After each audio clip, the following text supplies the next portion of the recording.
Oh, hi there. I'm Kat. Thank you for joining me for a chat with Kat.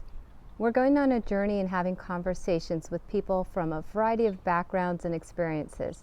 And during this journey, we're going to probably laugh and smile. We'll have moments of compassion and cry. We may be angry or feel confronted, and we may be amazed and just need to ponder. So, whatever the emotion is that comes up, let's take a moment to breathe and ask ourselves why we're feeling this. And also, let's ask, what can I learn from this?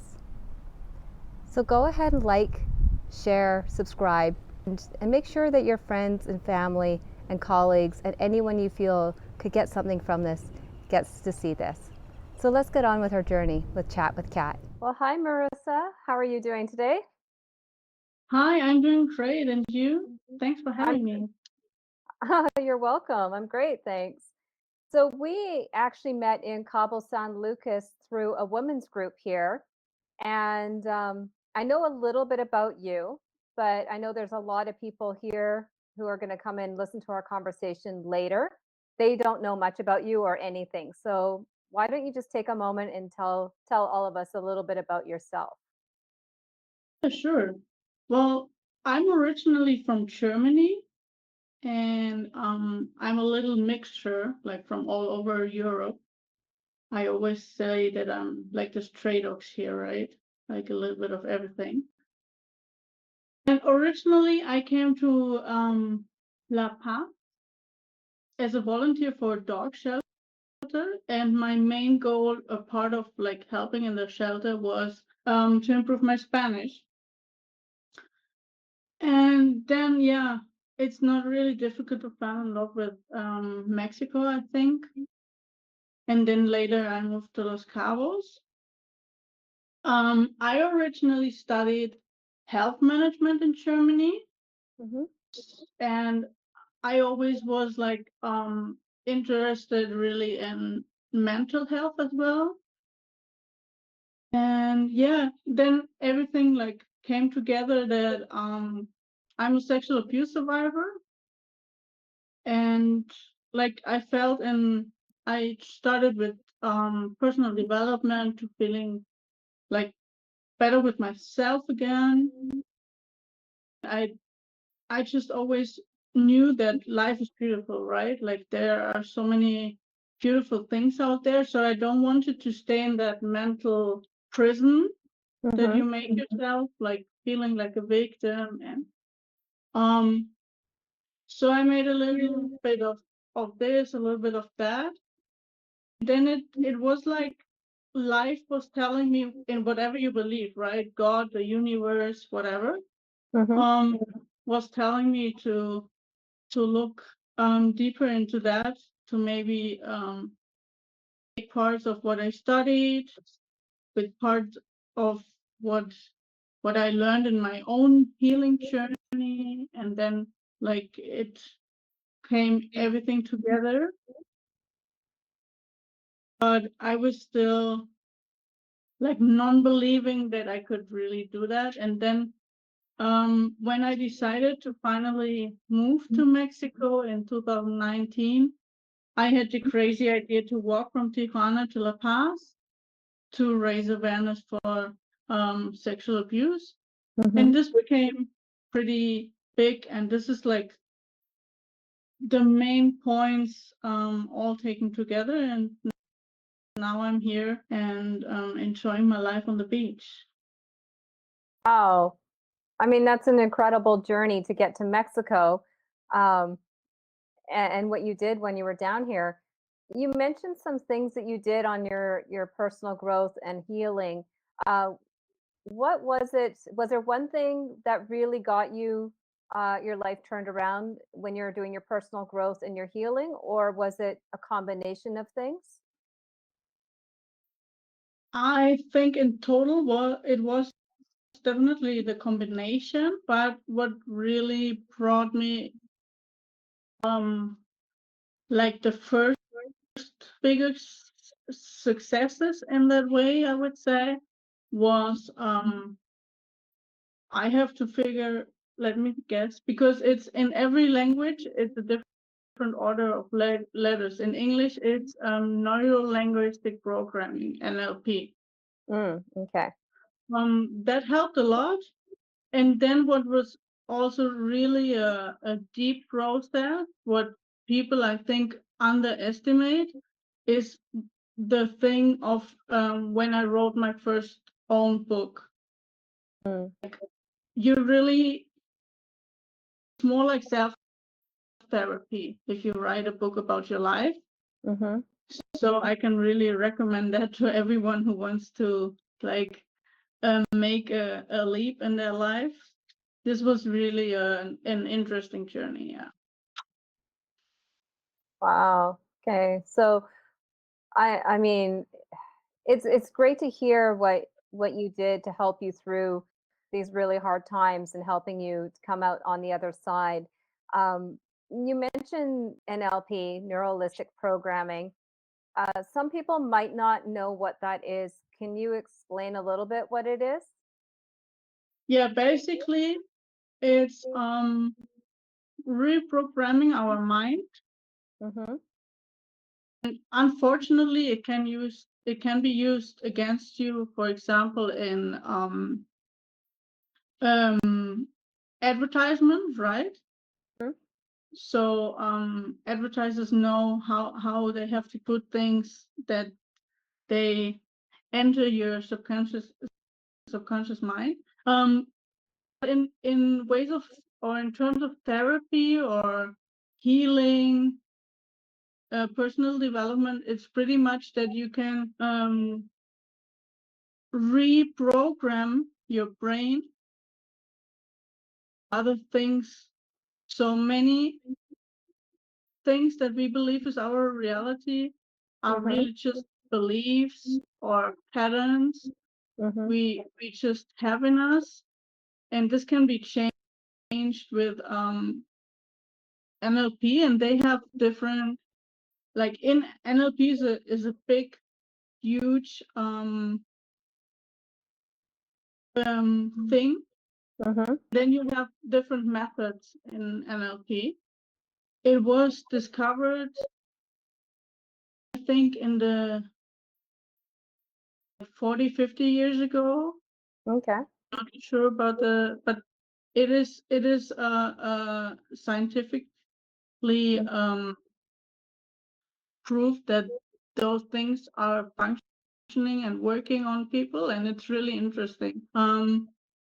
I was on seminars where people stopped stuttering, for example, and they had stuttered practically their whole life. You can work fears, like fears of snakes or flying. You can really reprogram the brain in, if you're really good in one session. Mm-hmm. Sometimes I would probably need a few sessions for bigger things. When I did that first, I just did it like for my well-being. So I was not focused yet on coaching on others, Mm-hmm. but it's really a super interesting field, and it's incredible what we can do with relatively simple methods. You can also, like NLP is, they always say there's your reality, my reality, and then there's the reality. Nobody is able to really see the whole reality ever, right? Mm-hmm. So it is really funny when you try to discuss with someone or argue with someone who is practicing NLP, because they say, in your world, this might be appear right, but in my world, it's different. And then it's just like, what would you say with that, right? Mm-hmm. Um, and they have things like that people always take the best decision they can in that moment. This is one of the assumptions of NLP, of the beliefs.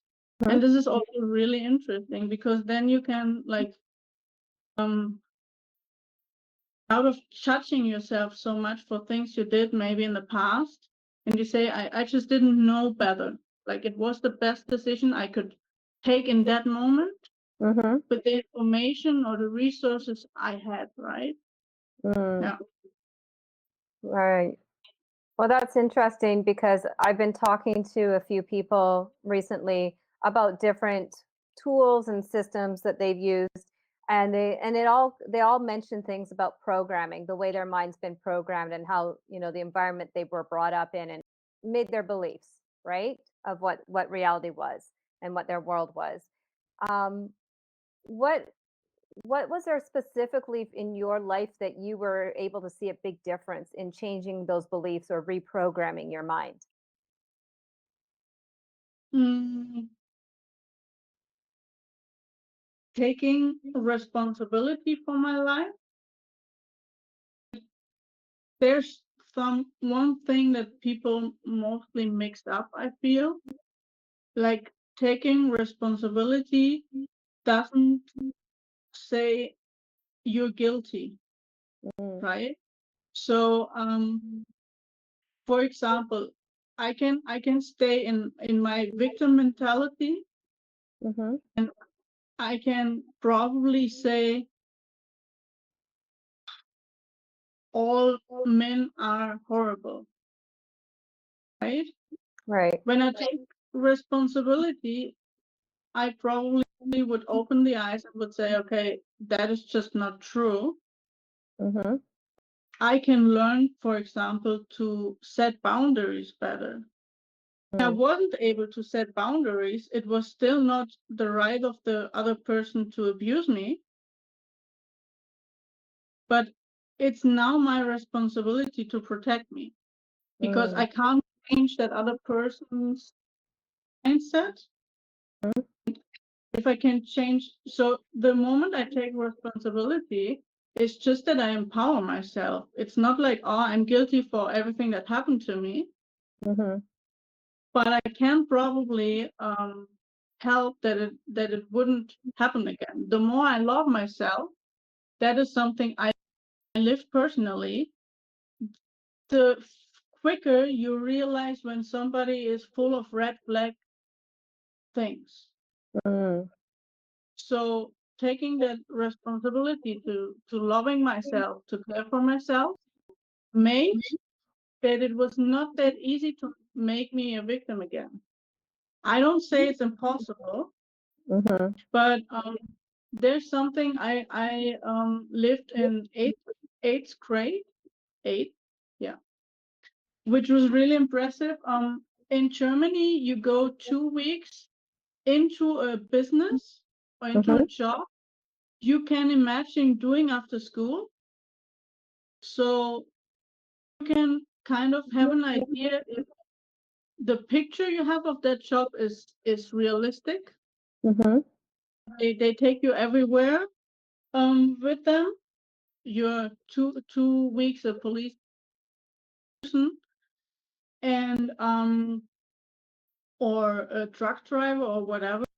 And I went to the police and they told us from about a study they made where they put prisoners on top of a house, like mhm, still with handcuffs and safe with security or policemen on there.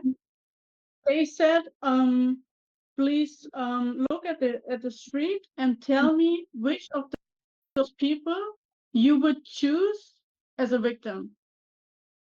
mm, There were normal people running down the street, and they just said, and they said that almost everyone those people would have picked. They had policemen on the street, and they talked to those people, and almost everyone already had lived some kind of violence on the street. mm, Really, your body language that makes you an easy victim. So if you're like that, really nervous, watching around all the time, changing street sides, and this is exactly the thing. The better we are taken care of, the more self-confidence we have and stuff, it would lower the possibility that they would choose us as a victim. Because normally violent people are not self-confident, they are not strong. Mm. They need to have someone weaker than them Mm-hmm. to like how do you say that?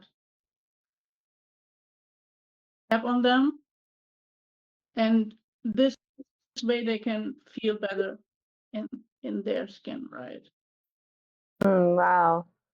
It's amazing to hear that people can be, you can visibly see somebody like that when you can tell they don't have a lot of self-confidence, and you could tell that just from how they walk or how they hold their bodies, that they may have had some violence happen in their lives. Um, Exactly, yeah. so, I mean, learning this about how to take responsibility for yourself and loving yourself and really getting to a point of healing, how do you take that to other people now and teach them? Um, I wrote a book. I have published it in German and in Spanish so far. Where I share a little bit about that story, about like I wasn't realizing I was fully in victim mode, right? Like Mhm, it's really difficult to realize that I still thought I was a positive person, and then when I started working on it, so I really tried to first um, get people to remember what they dreamed of as a child, for example, because I feel like if you reconnect with your real, the spirit of your soul, or however you want to call that, mhm, um, and then people start dreaming again, invite that inner child practically to like come to life again. And then it's really like with coaching, and I'm working right now on a foundation. We really want to guide those people through those steps. And for me, it's every um, healing journey is as individual as every crime, mhm, so to speak. Yeah, right. They are never really comparable, but the the patterns are the same. So mm, even though our traumas that we or our I always say our package that we carry around, our mhm, luggage, even though we didn't get it the same exact same way, there are also patterns. And this is the same with the healing working. And I think the most important thing is that people start to talk to themselves in a more positive way, that they forgiveness mhm, is a really big topic, and for me one of the most difficult areas, I think. And so then you bit by bit, it's like shedding, like a snake that like it's one skin and then the other, so you're changing constantly. And it's really beautiful to see when people start like that glow up, as we call it nowadays often. So people um find themselves again, right? They just they are more like, many people nowadays are just like existing and surviving, and mhm, often we go like the steps that are, so to speak, accepted from society, like university, marriage, house, kids, dog. mhm, And I think many people come to that midlife crisis? Because often it happens till the kids get out of the house that we ask ourselves, like, is this really what I wanted? Mm. That is often the first time where you have like a little bit of space in mind to Mhm. really think about that. And I think this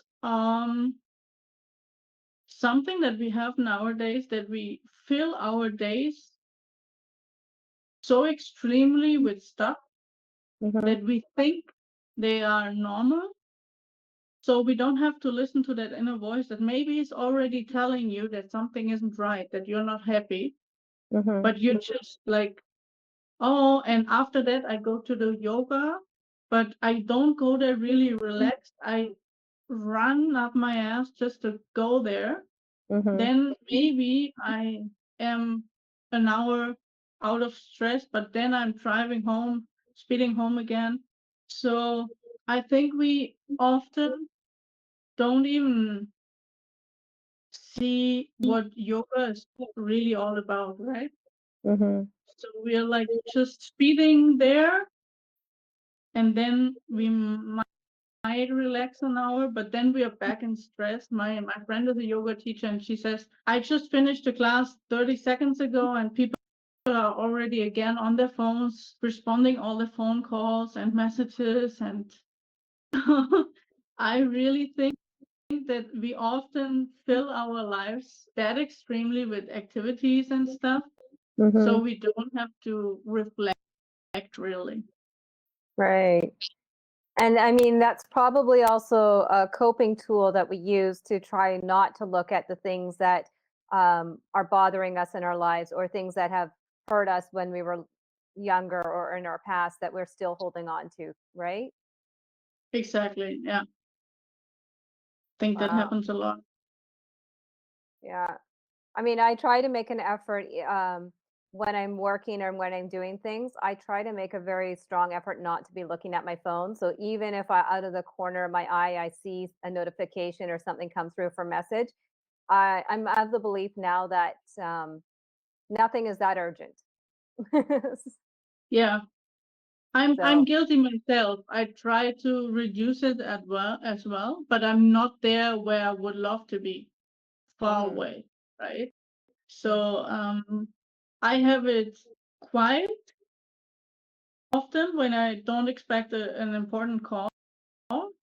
But then because it's quiet, I'm checking all the time if there's something new. mhm, And but yeah, I think sometimes it's good to really, it sounds weird, but this is why they have those applications that limit our screen time, right? mhm. Um, that we can't do that ourselves. But as I said, I'm guilty as well, and I know that it's um, a today's struggle to not be on there all the time. Yeah. I know it's good every once in a while to go for a hike for a few hours or go camping or go out in nature and purposely turn off the phone or leave it at home or somewhere where it's not easy to look at when you're doing these activities, and it really helps. At least for me, it really helps bring me back to, grounding and peace and calm and realizing there's more to life than just a phone. Right? So, Totally. A few years back, I took care of some dogs um, close to Todos Santos, and it was a house that was off grid.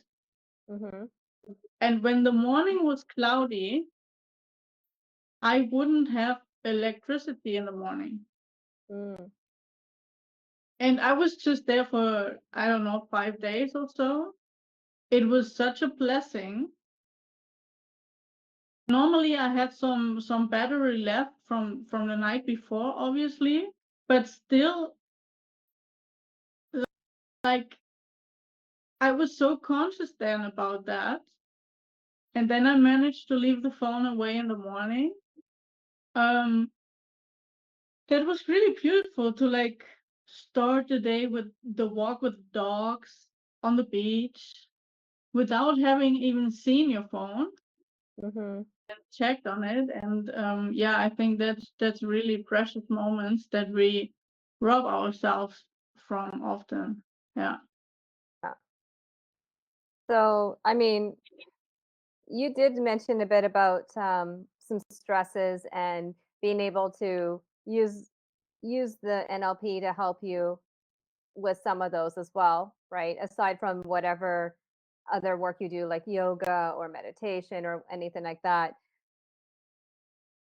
Do you remember the moment when you realized that everything changed for you? When your beliefs or how you saw things? Or I have se- have s- I have had several moments like that, and then probably not everything changed after that. But just for example, to show you that I'm also not like completely finished with my way, right? Mhm. Um, I think it was like 10 days, 2 weeks ago. I had a call with a person I'm following for a long time already. She's really successful in the German spoken market. And sometimes it's really just one phrase. And I always my biggest struggle was allowing me the money. Mm. And I don't speak of millions yet. I speak of like living a really life where you can buy healthy food, uh, just buy some clothes because you want to Mhm. every once in a while and stuff like that. I could never enjoy that, right? Mm. So she had that phrase. It was so impressive. It was just I allow myself because we are often when we are in struggle, Mhm. we think of abundance, we think of scarcity, and then it's like I need to or I want to, Mhm. right? And even I deserve. Sometimes it's like you are angry, right? But I deserve that. Why isn't it coming? And Mm. this like I allow myself to get a new car sounds so light for me.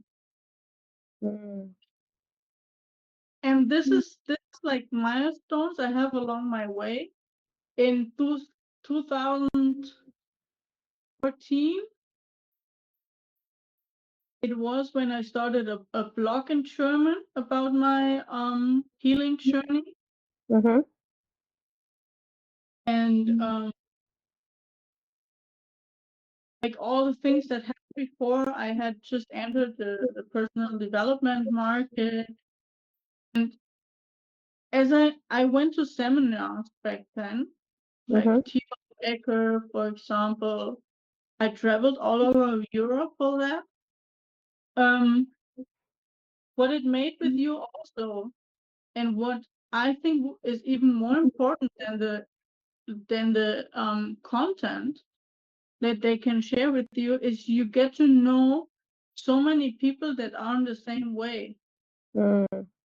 on the same journey, right? They have all other reasons, otherwise, but they're so different as the people from your home village you grow up with that might not be working on themselves. Mm. And I think this was a really big breakthrough to really just have those people around you. Not always like super close, but like you could reach out on Facebook, you could meet up somewhere every once in a while. I think this is the most valuable thing when you really change your environment. Mm. Yeah, it is important. And you mentioned coming from a village or a small area. So for you, you had to physically change your environment. Is that correct? Some kind of, yeah, I grew up in one of those villages where um I feel people have really small goals. Mm, They're happy with that. That's totally perfect, right? Um in the same way, often they are so closed to like any new person that comes in the village, mm, new things that are so this is what I couldn't really deal with, or that wasn't it was just not my natural. I love to get to know new things, new people. I have always been that way. mhm, So, and then when I changed from Germany to Mexico, what was not the plan, like the original plan was never to stay here, right? Like I think that happens a lot. I'm not the only one. Um, but I was impressed how many Mexicans are so grateful having, when you see the material value, mm, so much less than many people I knew before. They were just so appreciative of everything they had. And this mhm, was really, really impressive for me because I think we lived quite comfortably before, and I feel that people are complaining a lot. And you said you never planned to stay in Mexico or live here, you were just coming for a visit. So, was it just the connection with the people that changed your mind and it made you think about living here? I think so that it was at least 90% that. It was maybe also the sea. I felt really quiet. And the speed of life in La Paz was so different than in Germany, right? So it's really like I felt so at peace there. It was everything was quiet. It was not that rushed. Mm, I know that in like Mexico City, it's also a different speed. mhm, So it's not Mexico in total, but I think in the smaller cities, it's more that it's really like a little bit slower everything. And yeah, people they were so willing to help out. And I was also really impressed how they know to enjoy their free time. It's mm, impressive how many work hours they have, and they usually don't burn out like many people do at home. mm, And this was also really like how are they managing that, right? It's really and I think they have really like they are struggling sometimes with really fundamental things that maybe in other countries they have when there is a natural disaster mhm, like an earthquake or so, but not on their daily basis. But those people really sometimes struggle to just bring food on the table. mhm, And still they were so, okay, we have 3 pesos on the bank, let's do a party, right? Or a carne asada or whatever. But somehow they managed to do that. And that was really, really impressive. And I felt sometimes never felt really German. I sometimes felt that that was more my natural or closer to it. Maybe mm, the Spanish blood in me, the Spanish side. mhm. So I felt at home really quick here, basically. Yeah. Oh, wow. I love hearing that because I agree the people here are amazing and they really do know how to enjoy their life when they're not working. It's in Canada we don't work as many hours we think we do, but we usually work Monday to Friday, occasionally with weekend work, but here it is 6 days a week. And the people really do enjoy their lives. But I think it's really they appreciate the friends and family and community, uh, more so than anything else. That's I think really what there is important for them, right? Yes. And I think it's really, we also have to understand that it's not our fault. Right? We were raised that way. And we have a complete different awareness of things, right? Just Hmm. we expect other things. So um, yeah, I think it's always, this is what I love about traveling, is it's always like try to learn the best things of every culture. And it's not my goal to say, oh, we are so stupid there and that. But I Hmm. think actually I don't like those terms, but to say it that way, right?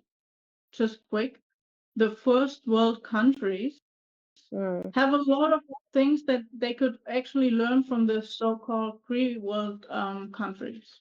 What is like relationships, um, really helping out, not being so focused. And I think this is what I really experience here, that um, having it on my own Hmm. often doesn't bring me the same joy anymore than sharing.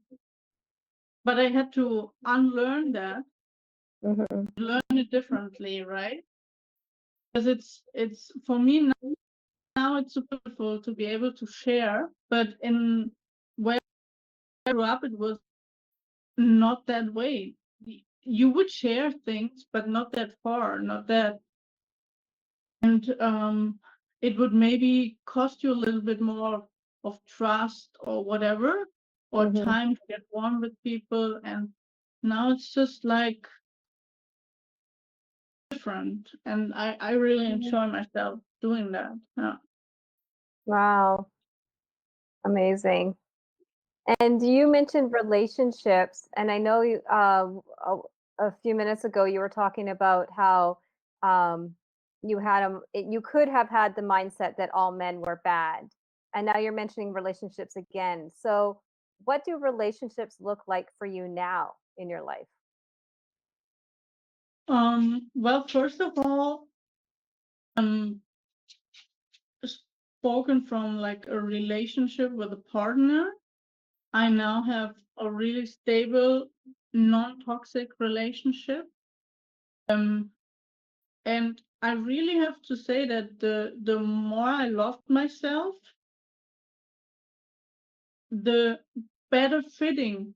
Like it doesn't mean that a person before wasn't a good person, Hmm. but first I really had those that were like more abusive, or really in a low vibration, that had a mindset that was like not successful, Hmm. maybe jealous, right? Or possessive, if you want to say it that way. And then it went like it it became better and better. Sometimes you have a good man on your side, but it's just not a good fit. So I feel really that it became better and better, and now um, I have a beautiful relationship with my man. There's trust. It's those when you want to build something together and you're working on it together, and it's also not like but you cooked once more than me, Hmm. and but I washed more dishes. No, it's like that you want to support the other, right? And you know the other is not like taking advantage of it. It's normal that someday you are stronger, someday the other person is stronger, and you just try to balance that out because you have a goal together, Hmm. and everybody has its own goals in life. So this is really beautiful, but also like with friendships, um the circles have changed completely. And with this being said, it's like sometimes when you start to grow, you feel lonely. Mm-hmm. But I think the people you really lose on that way in your life, they were not meant to be there for all your life. Like sometimes you have just people that will be on your side for a part of the way. Mm-hmm. But I'm usually not cutting them off in a harsh way. I feel that it comes naturally. The more different you become when the other person is maybe um drawing into another direction, or being more like staying there where we were, Mm-hmm. naturally that it, and sometimes it feels lonely at first. You really have to learn that you can't grab some new opportunities in life if you have your hands full, right? So I feel that when you are in the decision to, okay, if I have to let them go, I can let them go. Then there will be new things coming into your life, new people. And now I have people that are like supportive of your goals, even though they sound crazy, right? You don't, when, like, for example, when I decided to take that walk, many people said you're crazy. And I was like, yeah, I probably think the same. Mm-hmm. They were like, what what is it bringing? Like, what is the result? And I'm like, I don't even know. First, we have to get attention to be able to move something, right? And there are people that say, I will send you 5 US. I don't know what you're doing. I love that you're brave and that you're going your way. So I will support you. Then there are other people that are like, oh no, what a crazy thing. And how would I support this, right? Mm-hmm. So really, it's not about understanding the other person all the time. It's just like saying, cool, I love people that try to find their way. Like you started that podcast, right? Mm-hmm. And love that. I love people that really want to like inspire other people. When somebody reads a book, I don't really care if this is a topic I'm totally in. And this is, I think, the difference between the people I had before.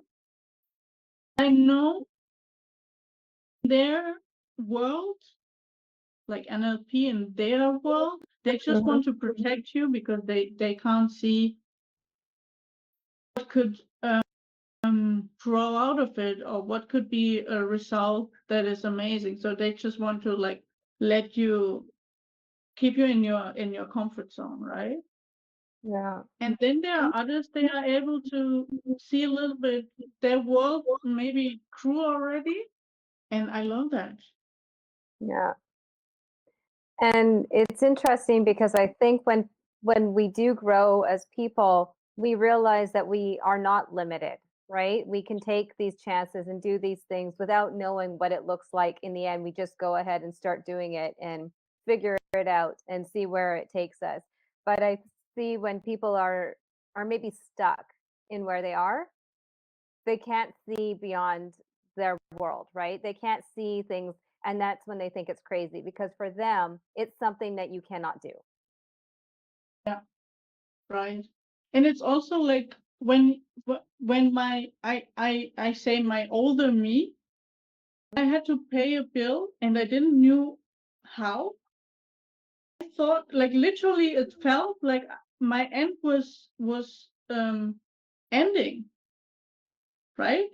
Mhm. Like it was so, first of all, I didn't want to fail anybody, and I was never a person that said, "Oh, I don't care if I can't pay." But now I realize that this happens sometimes. You just have to speak about it, Mhm. and there will always be a way. Like if you paid in 3 days, maybe you owe a little bit more, but it will not be the end of the world. But this is how I felt before crawling, before, and it's just crazy because that stress alone can Mhm. do so much harm, and it would never, never, never lead you to a good solution because you're not open-minded to like, okay, let's look what opportunities I have, right?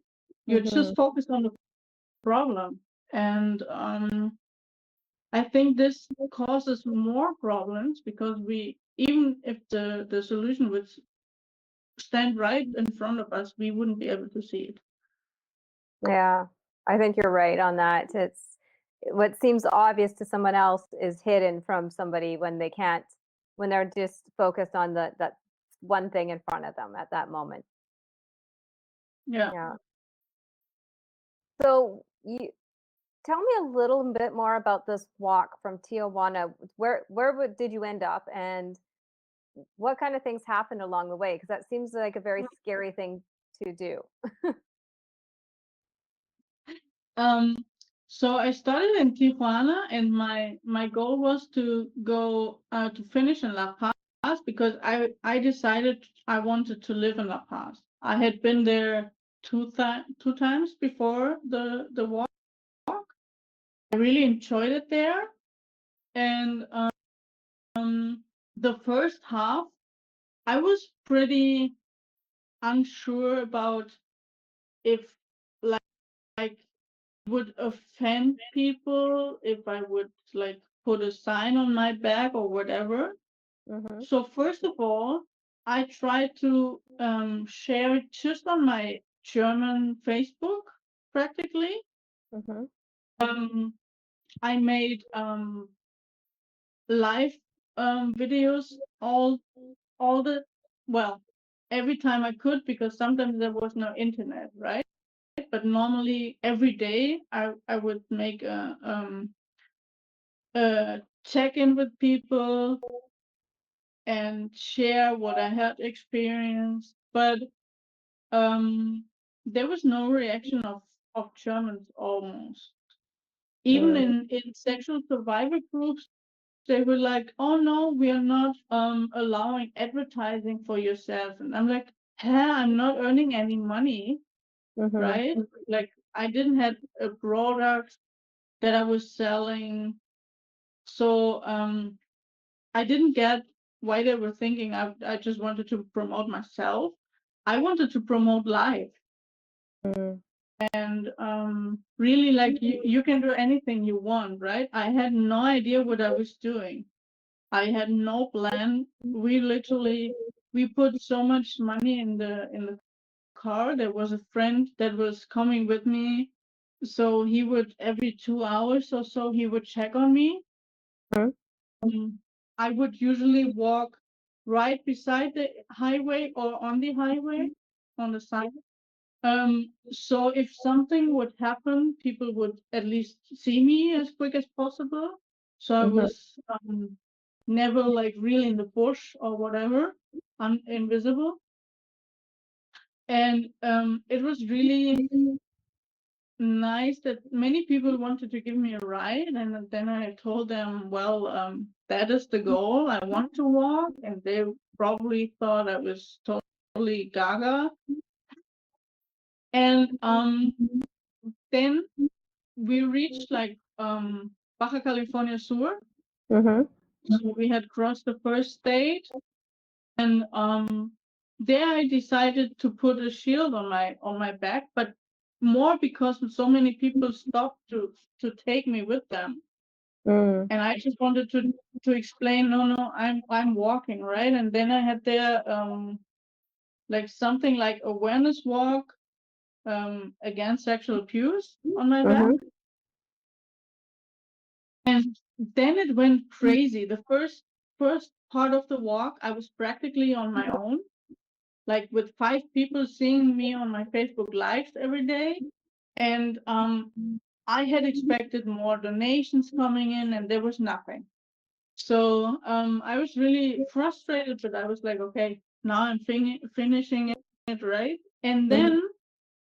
then it seems like a person that spoke to me, that made some questions, was the admin of a huge Facebook group of all the Baja Mhm. Peninsula. And what I didn't realize, they had made videos of me as well from behind, like me walking and pictures and whatever. So they published that on their group, on their newsfeed. Mhm. And a friend of mine, she tagged me in that. If not, I would have never known. And it had, in 3 days, I think it had over 4,000 likes. Couldn't even like read the comments as quick as they were coming in. Mhm. And then from one day to the other, the walk changed completely. Like I gained weight because people, I would just walk 3 meters in the morning and they would bring me breakfast, but already prepared. So it was not possible to say, oh, I eat that later, right? Mhm. And they would give me so much food, and sometimes like really funny. They were in the air conditioned car, and Mhm. then they would pull out down their window, and they had chocolate for me, and it was like 42 degrees, and I was like, well, I need to eat it now, right? I don't have any choice if I want to eat that, And and I that's don't want to. 42 Celsius, right? 40 degrees Celsius? Celsius, yes, right. Okay. Yes. So in Canada it's Celsius, or Yes. Yes. right, and in the US it's Fahrenheit. Okay. So it was crazy. I was like, what idea? But thank you. And I didn't wanted to turn down anything. So I Mm. just ate everything they gave me. It was really funny. It became so big that one post of him, of that person, had like I think it was it was 97,000 people that saw that post.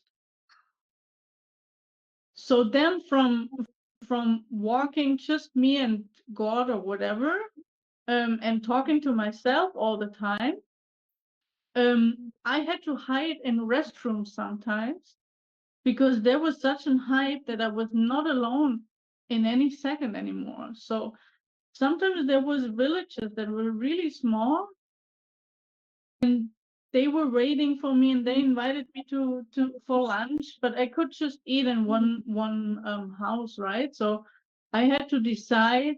I had to turn down people, and this was really difficult for me because I really, really, really loved that they would open up their houses so willingly for me, and they were celebrating me like if I was, and I felt just like I was just like, what the hell? I'm just walking, right? Like Mhm. um, it was really, but many people said that it was really giving them a lot of hope. Yeah, Wow. That is so powerful. Just to think that thank you. somebody posted something to a community and that's what happened. It was great. Like people gifted me their shoes. In one village, they sang. They were really like going on my nerves because they said you have to walk to that village.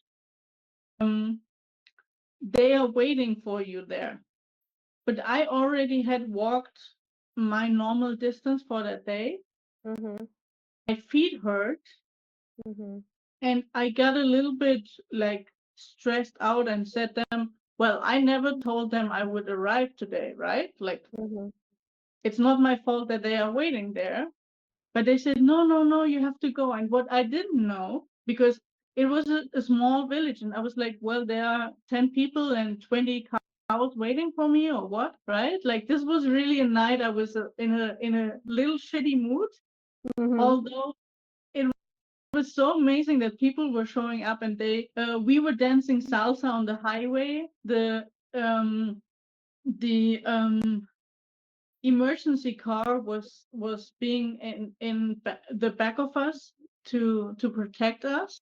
So this was all, I think it was like 60 people walking with me, just that from the village, from the city, from a smaller city to the village, just a few kilometers.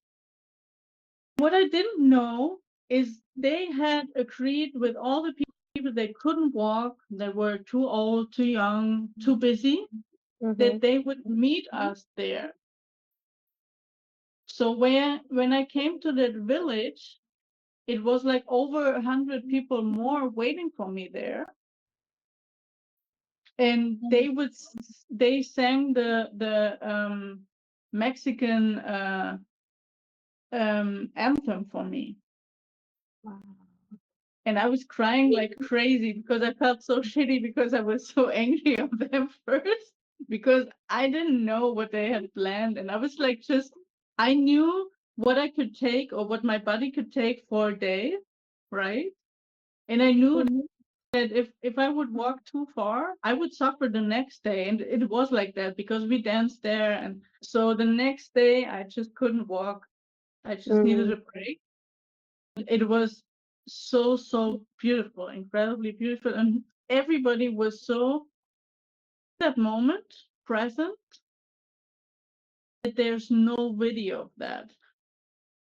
I will carry it forever in my heart, but I would really have loved um to watch a video of it, but there's nothing.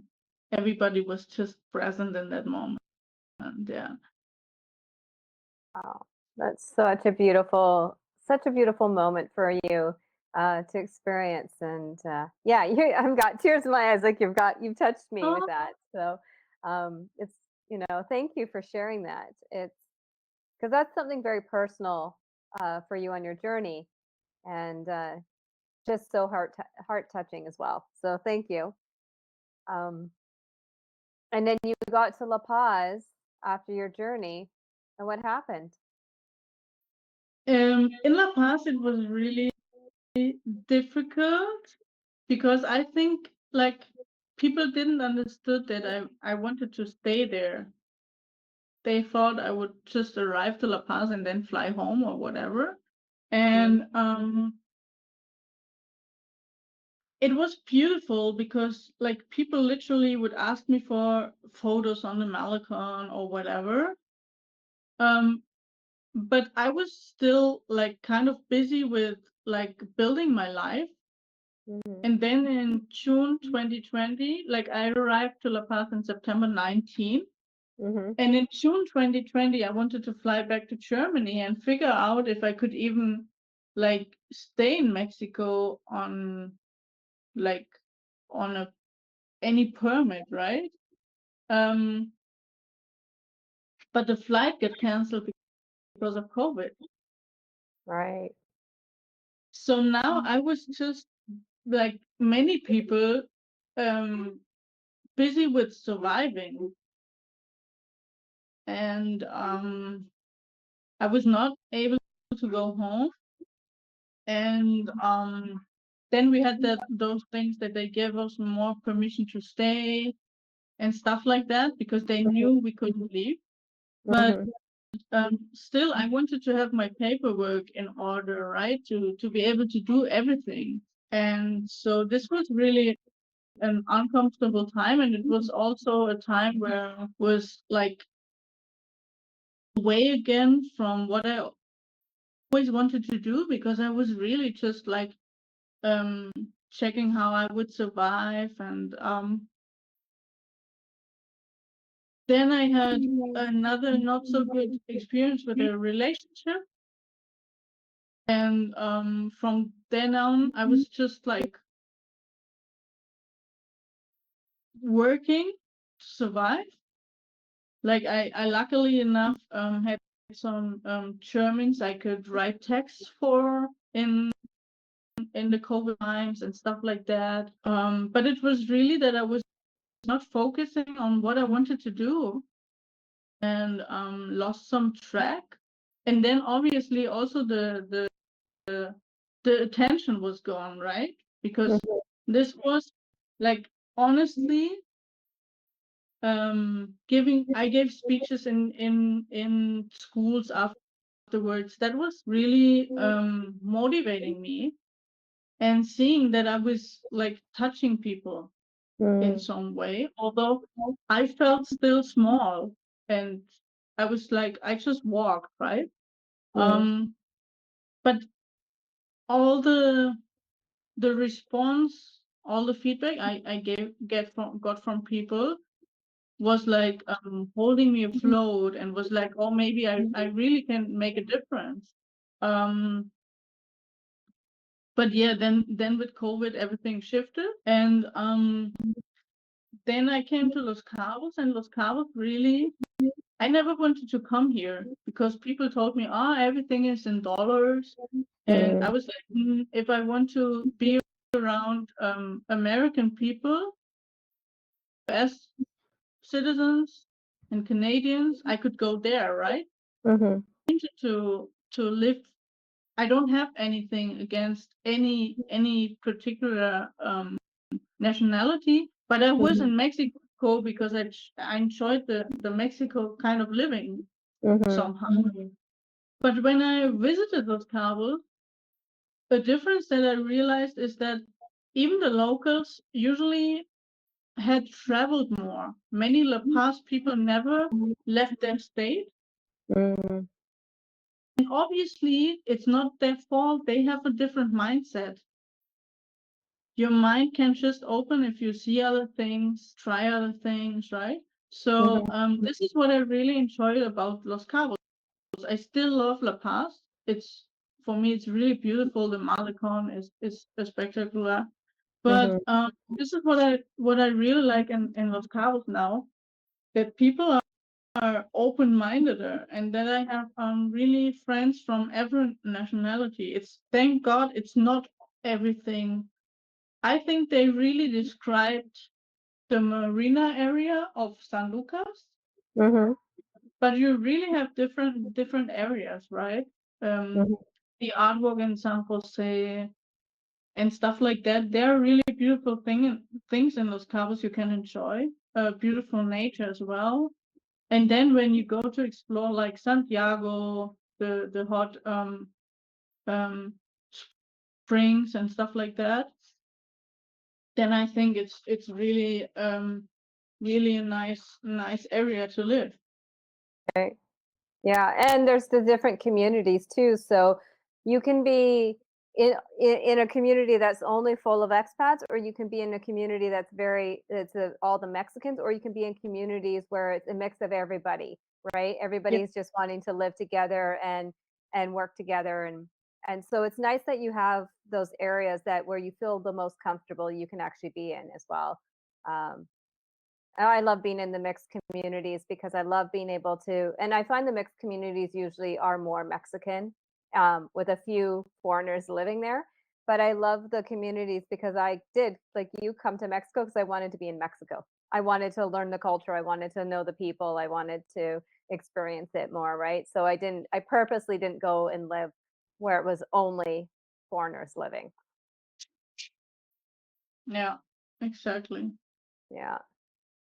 So tell me a little bit more about your book because you said it was a way of healing, and it's only in German and Spanish. So, unfortunately, people are going to have to learn a language if they don't speak one of those languages to read the book. But tell me a little bit more about the story of it and maybe the journey of writing that book. Yeah, I was hooked on being on a stage. On It was a mini cruise for 24 hours on the do you say Rin in English? The long river in Germany. And we had like 15-minute slots to give a speech, right? And the same person that was coaching us and organizing all the event, he also has a seminar about writing a book. Mm. And he said you have to, like, to give a good speech, you have to, like, dive into your topic anyways. Mhm. So why not using those months of preparation to write a book about it? And I was like, yeah, that sounds like logic. And then we made the book launch on the cruise. That was really a nice and a good pressure, right? Like, you had your date to finish, your finish line, because this is something mine as well. Like, if you have the typical one day I will write a book and it never happens, right? So this Mhm. was okay, time frame is set. And I have it here actually. Um, it's called, when you translate it, like, be the main character of your life, because we are mother or uncle, and we are a teacher, and I don't know, but we forget about, like, we are still a person, a part of all that roles, right? Mhm. And I'm a firm believer that if you want to help others, you have to be really good yourself first, because you can't pour water from an empty bottle, right? Mhm. You have to take care of yourself, and then you can pour into others. And Mhm. the book is practically, it has some exercises in it, so you can fill out and reflect on your own. And Mhm. it's things that I learned along my journey, right? Like, um, that our society, for example, is not really making us main characters or Hollywood stars.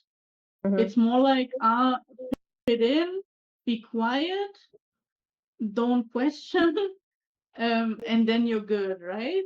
Mhm. So it's really like, why aren't we taking us that important? Why aren't we reflecting? Why aren't we never stopping? It's like in an automatic. And obviously, everything out of my experience, what I live, then I share my story, but real quick, because the book is absolutely not about me. It's Mhm. about the reader. It just should give, like, a hint that I was really the professional victim, right? I was like, oh, Marissa, you wrote a bad exam in math. You poor girl, you were raped. Yeah. How much power would I be giving to that person that raped me when I Mhm. would excuse everything that failed in my life with that one incident? It's not everything that happens to us is part of us. We can't, I would never say it doesn't affect you, but it's not defining us. It's not the only thing about us. There's so much more things. And all this I tried to put in that book, say, like, you're still um a worthy person. You're not broken. You just have to, like, change beliefs about you, but you Mhm. still, I think there's so much potential in everything, in every one of us. And I always used to say that I feel that we are all eagles. Mhm. We were raised by by eagles that think they are chickens. So Mhm. they can't fly. They're on the bottom. They can't see the whole picture because they're just on the floor. Mhm. As they educated us like that, because they didn't know better either, they didn't believe in their potential. How would they raise us with something they didn't know about, right? So Right. this is definitely, I think it's a book that is really good for people that maybe are not yet that progressed in their self-development, Mhm. because I think it's really easy to understand it. I try to not use some weird terms you wouldn't understand. Um, So it's for someone who maybe is not that spiritual yet. It's not like too far away from their world, right? This is what I really try to like. If you're not in haven't been in touch with personal development, there are books that are a little bit out of. They feel like out of space when you read them and you didn't have any connection before with the topic. And I try to really have it basic.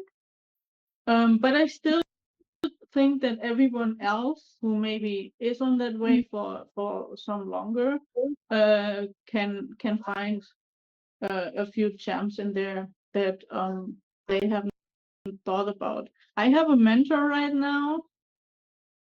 Took I really love that he took the time and read the whole book, and then he called me and said, "Know that you don't need me, right?" And I'm like, what is he going to say? And then he said, "Read your book." And I was like, oh, okay. I might read it again. And it's really, when you wrote it years ago and you read it again, it's like, I really said that? That is cool. I like that. So yeah, there are some fun things in there that I really think it's not too heavy as well, right? Um, because like we always think that the topic is heavy, but I think I healed enough that I don't feel too heavy about it anymore. And this is also why I can talk to people that suffered from the same without being triggered too much. I think it's really hard to help if you're still in that emotional thing. It definitely feel it. I feel them, feel for them, Yeah. but I think this is a thing that I realized that many people were opening up to me real quick. I talked about my experience, although I'm not a therapist,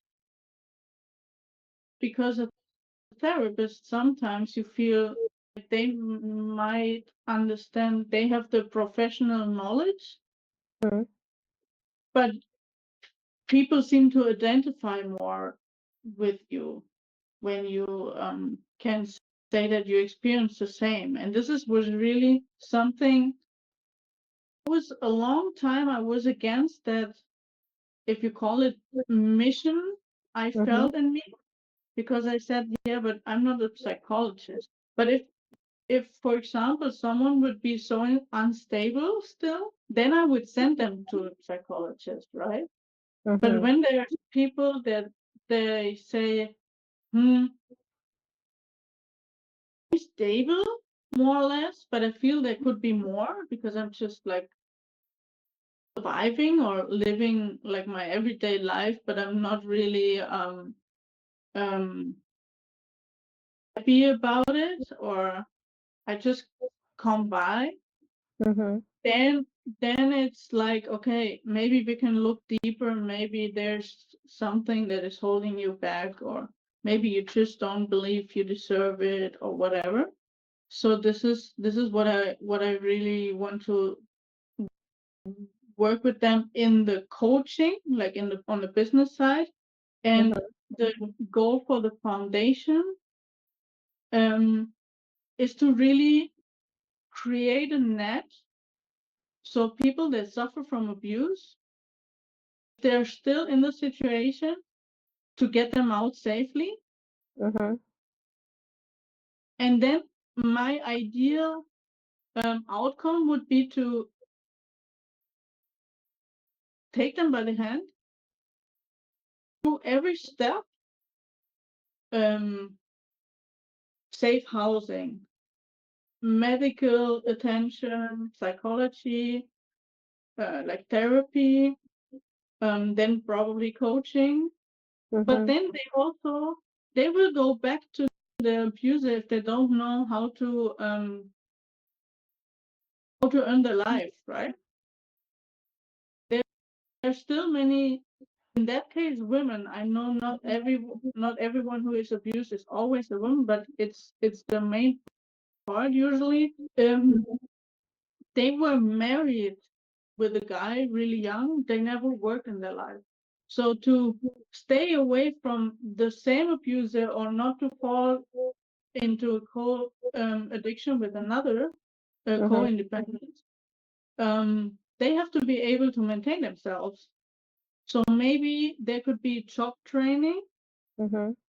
while they are healing, and maybe you could also create or work with firms that would contract them knowing their story and like be a little bit more aware of what they have gone through, right? There's for example, yesterday I saw there's an education center in Africa for girls they saved from trafficking, Mhm.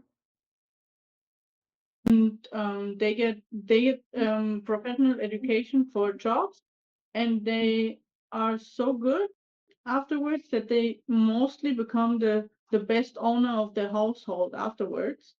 Mhm. And in I think in Texas there's a restaurant where they have um, trafficking survivors working Mhm. as employees. So something like that would be amazing.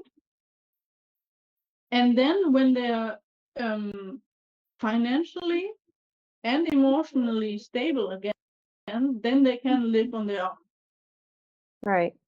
That would be obviously it's a bunch of things you need, but it's also that some of those things are already existing. So it's not like to create everything from scratch, but also Mhm. connect with other corporations, with other organizations, and look what is already there, and then to connect.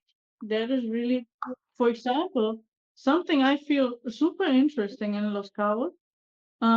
We have something that is called La Patrulla Rosa or Morada, Mhm. the uh, um, lilac, violet, or pink police car, they call it. You can send them to WhatsApp, or I never called them, but definitely you can send them a WhatsApp. I think you can also call them. Um, and this specific thing is they will go out with two men and one woman in the car, Mhm. and then they can get a woman out of a dangerous situation, for Mhm. example, in the household, so she can pack up their things safely. She can get her paperwork with her, and it's not needed that a crime already had happened. Mm. Normally, when you call the police, they say, oh, if there's no crime, we can't do anything. But they wouldn't take him to prison. They would just help her to get out safely. Mm. Then everything else, I don't know what happens afterwards, but I find that really impressive. I don't know if we have that in Germany everywhere. And I used that once in April, and they just needed 1 hour to get that girl out. Mm. It really is functioning as well. I was like, maybe they just put it on their political ad that they have that, but it really works. And so this is really really beautiful that you can have that. Um, I hope they will have that in every city soon. Well, and I think having conversations like this are going to help make people aware that if those services aren't available, that those are things that we should be supporting and helping. Because I'm sure there's many people like you who had experiences who would want to have these services available and help people get those services if they had other people to support them, right? Like a Yes, community, right? totally. That is. I really felt that was in La Paz, I actually had to call the police once, my ex-boyfriend, and they came to the wrong address, first of all. So I was lucky enough that I could go on the street and call them, but that shouldn't be the like you would be really in a dangerous situation already. It was escalating, but it had not gone that far yet. Mm-hmm. You normally can't go out on the street to say, "Hi, here I am. Please come Right. back." Then he escaped while I was on the street, and they just left me alone. Mm. They were like, when he's gone, he's gone. And I was like, can you at least wait? Because some co-workers wanted to come for me so I could uh, sleep in a safe place. Mm. And they didn't wait. They just drove away. And then he came back. Mm. Then thankfully my co-workers came, but was that helpful, right? Right. That should never be how it works normally. And I was really lucky, nothing happened. But that was really a weird experience. And to see that this works here with that, I don't know how long that exists, but that was really, really nice to see. Yeah. Mm-hmm. So it sounds like your goal really is to grow your foundation, which will you tell us the name of the foundation?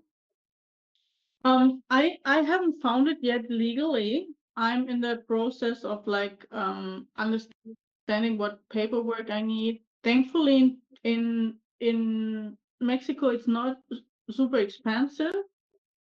It's more like that you need a lot of paperwork Mm-hmm. and that it can take a few months to like being um recognized. But right now, I would love to call it my podcast that hopefully starts soon. Di sí a la vida, say yes to life, and maybe as a subtitle, no to abuse, because I don't know, I have those tattooed fingers. Mm-hmm. No is no, and yeah. So this would be perfect um, word play, right? Like say yes to life, to your life, Mm-hmm. to happiness, to healing, to leaving all that luggage behind, just finding a way you can really enjoy your life. Good. Well, you will let me know once you have the foundation so I can share it and with people, right? Yes, thank you. Yeah, you're welcome. And I'm really happy to hear that you're able to come on the other side and really make a difference for people and in standing up for them as well and not just standing up for them but standing up for their lives as a happy and healthy and a whole person. Thank you. Yeah, actually, like connections, like the ones we have with the our ladies group, right? With you and stuff, they really help because it's the same thing that we're not um talking the dreams of others small, right? Hmm. That we're like trying to lift us up. And even if sometimes you don't have maybe a direct connection to something, it happened to me so much that people had a contact that was helpful, or I still love the vision board we made. It is almost two years ago, 1.5 years ago now. Yeah, yeah. But I really love those um, moments where we also like laughed about it, because I really believe that getting that positive energy in your wishes and your vision and your goals is Hmm. also like helping a lot, right? If it's too serious, you might put pressure on it again. But That was really just such a beautiful. It was the perfect place. It was not too hot. It was really nice people there. So this is really, those moments make it special, right? And those connections make it special and memorizable. Mhm. And I actually have a picture of us on the wall here from that Oh my day. oh my goodness. We'll Yeah, have to do a comparison picture of like a year and a half ago and today and what we look like now because I think we've both grown in our lives and, you know. I also grown in my weight, Oh no. but that was just the Mexican way of life. I'm getting back to sports now again, but yes, exactly. It is just interesting to be with people you see growing, you see trying, right? It's not Mhm, always the straight line, but that go a similar way than you, like up there to mhm, happiness and see them shedding. And that is really, really something that makes me feel really rich, right? That we mm, can be,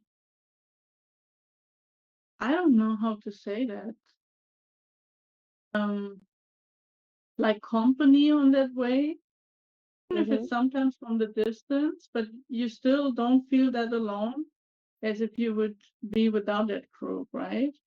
mm. So yeah, I really love that. Yeah. Amazing. Thank you. Um, Now, I know you probably have some things to do because you did mention to me you're kind of in the middle of a move right now. So I want to ask you one more thing though. If you went Yes, back to your 10-year-old self, what advice would you give her? I think really this that we have to shed from all those limiting beliefs. For example, I loved mathematics, right, in school, but I realized that we have the human math and the universe of math. And I was always thinking like, oh, if I now spend so much on food, for example, I would have less money to pay my rent, right? Mm, Like I would really like calculate everything against each other and stuff. And now I realize while I'm growing that I feel if we send the universe the sign I'm worth it, then you can spend the money on the food from anywhere. There will still come more money that wouldn't have come if you wouldn't have said to the universe, I'm worth it mm, to eat that today. And not just eat of like buy some cookies in the supermarket or the typical maruchan here in Mexico. mm, When you send those signs, it don't have you don't have to buy the most expensive taco neither, right? It's still a process. But I learned that from my Mexican boyfriend. He said, we're working every day, so why wouldn't you sit down and enjoy a good, healthy meal, mm. right? And now I really see that mathematics is different. And this is what I would love to say that little girl. She should never stop dreaming because I think children are so natural in those things that are intuition, believing they can reach everything, can become everything, that she wouldn't let people steal that from her. It's beautiful. Thank you. No, I thank really you. I really hope people got to hear the message today. There's a lot of gold mines in this conversation we had, and I know I'm going to go back and I'm going to listen to it myself as well, and really take on the some of those gold mines and gems that were in here. Um, and hear it again. I do want to make sure people can access your books. So I know you'll give me the links to where they can buy those, and I will put that in the description for people to reach out. Also, if they want, if you have a contact number or email that you want people reaching out to, I'd be happy to share that as well. But just thank you for sharing your story with me today, and for anybody who joins us, and being vulnerable and in all the moments, right? So I appreciate it, Marisa. No, it was a pleasure, and thanks for doing this. Um, as I said, I love see people growing and making their things, and we're always looking for the ways. And I think this is such an interesting format. I'm looking forward to see a lot of more interesting interviews. And thank you so much for inviting me.